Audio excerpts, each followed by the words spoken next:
Tem gente pagando 10 mil reais no celular e eu gastei 10 mil para viver um mês e meio na África do Sul. Eu estudei inglês, pulei de bungee jump, conheci gente do mundo todo e abracei elefante. E quer saber, valeu cada centavo. Oi, eu sou o Rafael e esse é meu primeiro vídeo aqui no canal. Bora que eu vou contar um pouco de como foi viver tudo isso, momentos de emoções e como custou menos que o iPhone 16 ou 16 Pro Max ali no ano de 2024. Tá, normalmente quando eu falo, porque você fez intercâmbio na África do Sul. Por que África do Sul? Enquanto todo mundo sempre escolhe Estados Unidos, Canadá, Europa, eu queria algo oposto, porque eu nunca achei muito relevante, tipo, intercâmbio nesse país em termos culturais, pelo menos na minha perspectiva. Eu queria sol, cultura vibrante, diversidade, praia, porque eu amo praia, nada de passar frio, em intercâmbio principalmente. E Cape Town apareceu como destino improvável, mas quando comecei a pesquisar virou inevitável, porque tinha tudo que eu queria: natureza, história, lifestyle, e um bom custo-benefício, museus. Eu sou uma pessoa que ama ir para museus, eu amo conhecer novas culturas, amo saber um pouco mais de como é que funciona o país, a cultura local, às vezes até museus de bairro. Eu fui em Cape Town, fui em brechós pequenos em Cape Town, fiz diversas coisas. E foi muito interessante para mim ir para a África do Sul, porque eu já conhecia, tinha um sonho de ir e acabei descobrindo que tinha intercâmbio por lá. Show! Agora vamos falar um pouco sobre minha acomodação, como foi minha acomodação por lá. Custos também. Eu fiquei em uma residência estudantil que, na real, era uma casa de uma senhora que alugava quartos. Era simples, tinha uma cama, escrivaninha, o banheiro era fora do quarto e compartilhado, era sem ventilador em pleno verão sul-africano, o que foi algo um pouco ruim se eu ficasse muito tempo na hospedagem, mas eu só utilizava a hospedagem para dormir, passava o dia todo na rua, entre escola de intercâmbio, fazer passeios, andar mais de 10 quilômetros por dia, porque eu andei pra caramba em Cape Town, conheci diversas ruas, só não conheci alguns guetos, porque é um pouquinho complicado conhecer. Mas, falando basicamente sobre acomodação, o custo compensava. Eu paguei mais do que se fosse... Paguei menos do que se fosse uma que a gente chama de host family, né? E, sinceramente, ainda bem que eu não fiquei em uma casa de host family, principalmente por divergência cultural. A maioria das host families são em casas muçulmanas e meus amigos relataram principalmente rotinas bem rígidas, refeições apimentadas, orações e muita adaptação cultural que eu não acho, tipo, principalmente intercâmbio, eu não sei se eu gostaria muito bem por falta de liberdade ali até de horário de chegar. E no total, entre o curso de inglês e acomodação, eu gastei mais ou menos 10 mil reais. E sim, isso é menos que o iPhone 16 Pro Max. Agora sobre escola, eu estudei na Cape Studies e foi uma experiência maravilhosa. A vibe da escola era leve, os professores super animados, tinha gente do mundo inteiro, turcos, brasileiros, sauditas, chineses, japoneses, enfim, gente, literalmente um congresso da ONU em conjunto. Era muito mais que aprender inglês, era literalmente fazer amigos, criar conexões, trocar culturas e rir juntos.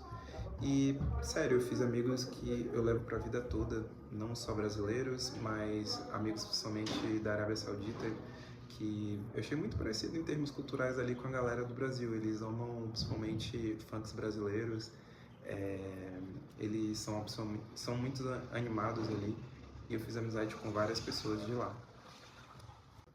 E quando eu penso em melhores momentos ali de estar em Cape Town, o momento mais marcante de viagem, pra mim foi pular de bungee jump.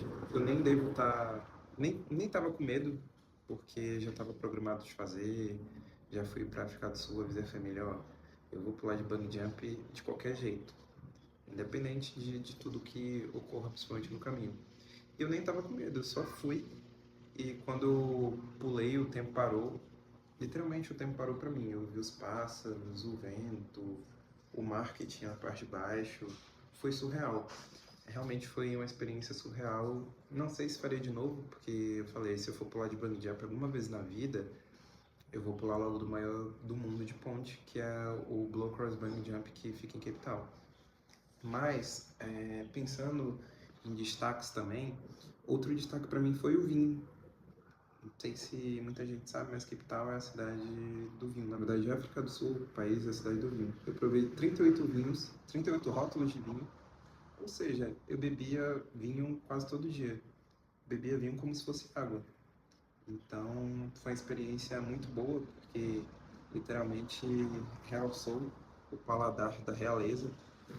Hoje, eu entendo um pouco mais de vinho, não só por estar bebendo ali, mas por fazer um mini curso de como harmonizar vinho com queijo, vinho com chocolate e etc. E até pensando também sobre esses pontos, eu amava beber vinho na praia de Clifton. E é um dos pontos também que eu achei muito interessante e marcantes para mim, foi minha terapia estar sempre ali na praia de Clifton,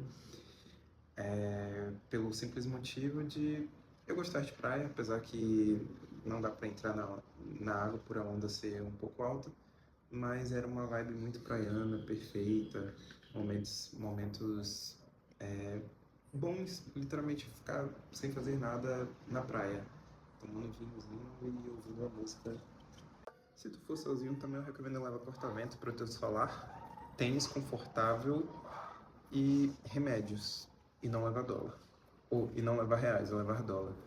Por quê? Porque fica um pouco mais fácil de trocar dinheiro, principalmente com o Martin ali na Wall Street. Apesar que ele troca reais por rands, eu não recomendo tu levar reais, mas sim pelo menos uma cota mínima ali de dólar, caso você queira dinheiro físico.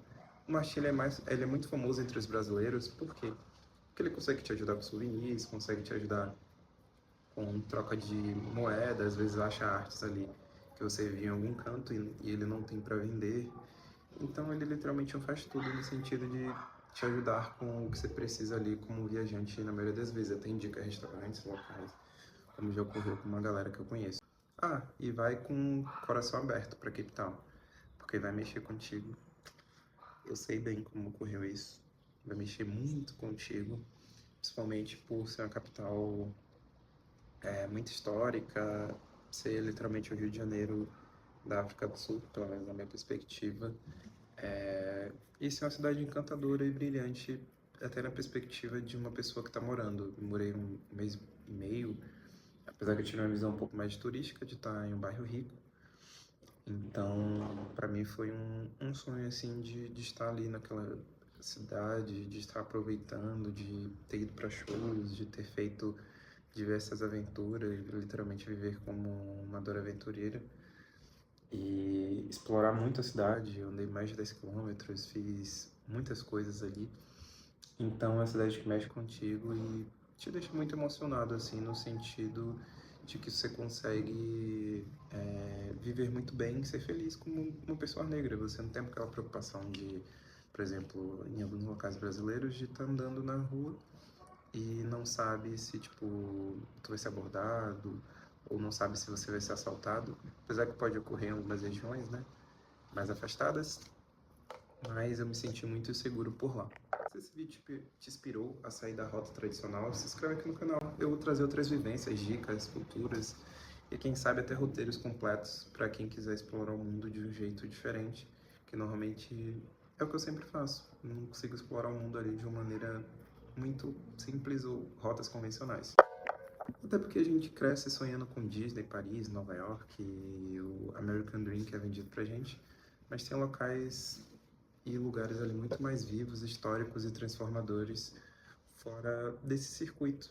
Como pessoa negra, estar na África do Sul foi profundo para mim e foi sobre reconhecer um pouco mais de história, linkar com minha história, minha identidade, meu lugar no mundo, como já diz o Lodge Luna, a gente vai jogando o corpo aí pelo mundo e vai se descobrindo que saber. Às vezes a gente precisa explorar locais que estão fora da rota para que a gente se encontre de verdade. Então, se ficou com alguma dúvida sobre como organizar seu intercâmbio, gastos, escolas ou acomodação, comenta aqui abaixo. Eu posso gravar outros vídeos também, só com dicas práticas ou até perrengues, porque teve muitos. E é isso. Nos vemos no próximo vídeo.